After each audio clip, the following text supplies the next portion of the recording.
स्त्री बोललं तर अनेक भूमिका आपल्या डोळ्यासमोर येतात आणि त्याचाच एक पुरस्कार जो आम्ही देतोय तो म्हणजे नवदुर्गा.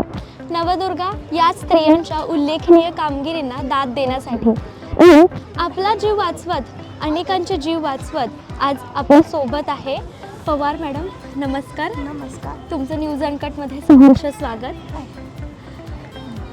पवार मॅडमनी आपल्या स्वतःच्या जीवाबद्दल काळजी न करता 2 जणांना जे नदीतून वाहत जात होते त्यांना वाचवलं आणि तो जो एक अनुभव होता की स्वतःच्या जीवाची पर्वा न करता अजून दुसऱ्या 2 जीवांची प्राण वाचवणं ही खरोखरच मोठी गोष्ट आहे. कसं तुम्हाला काय वाटलं त्यावेळेस, काय झालं होतं? मी ताराबाई पवार, राहणार मंजूर कोपरगाव तालुक्यात, मंजुरी कोपरगाव तालुक्यात. आम्ही शेळ्या मेंढ्या चारण्या करताना तिथं होतो.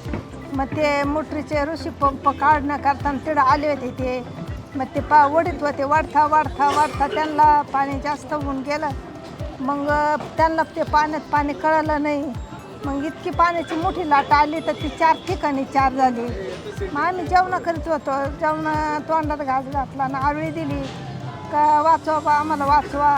मग आम्ही उठून पाहिलं तर ते 4 चुलते पुतणे होते ते 4 ठिकाणी 4 होऊन गेले. मग कोणाकडे पळावा आणि मग पळायला तर लागलो पण मग जवळ काहीच नाही, हातामध्ये काहीच नाही, मोकळंच पळत. पण मग वाचवायचं कसं काय?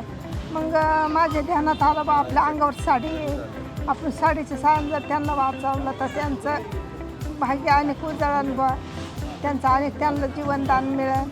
पण मग ते एक वाचवताना आम्हाला वाचवता नाही आले, ते जागेवर बुडवून गेले. तिथं आमचं नाव विलट चालला.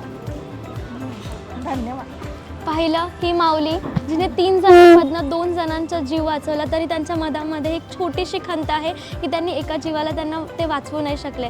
पण त्या 2 जीवांना जे तुम्ही वाचवले ते खरोखरच खूप मोठं काम आहे आणि नवदुर्गाचा हा सन्मान जो तुम्हाला मिळाला त्यासाठी मनपूर्वक अभिनंदन तुमचं. असंच कार्य करत राहा. धन्यवाद.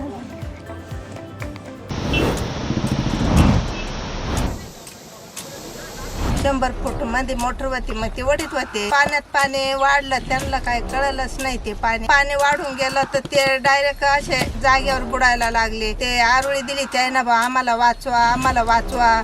मग आम्ही त्या हातातले घास टाकून त्यांच्याकडे धाव घेतली. आता यांना तर वाचवायला पाहिजे पण मग आपल्या जवळ तर काहीच नाही तिथं. मग मला असं ध्यानात आलं का आपल्या जवळ बा साडी आहे. मग ती मी साडी चालता चालता साडी काढून आणि लगेच त्यांच्याकडे धाव घेतली. माझे मालक पुढं पळायला लागले. मग त्यांना यायनं पुढं 100 फुटावर मध्ये जाऊन यायनं त्यांना अडवलं, मध्ये त्यांचा हात धरला. मग मी छाती इतक्या पाण्यात जाऊन त्यांच्याकडे साडी फेकली आणि मग त्या साडीनं वर काढलं त्यांना. ते मग आम्ही त्यांचे तोंड हातपाय धुतलं, तोंडात हवा फुकली. मग त्यांना थोडं सावध केलं.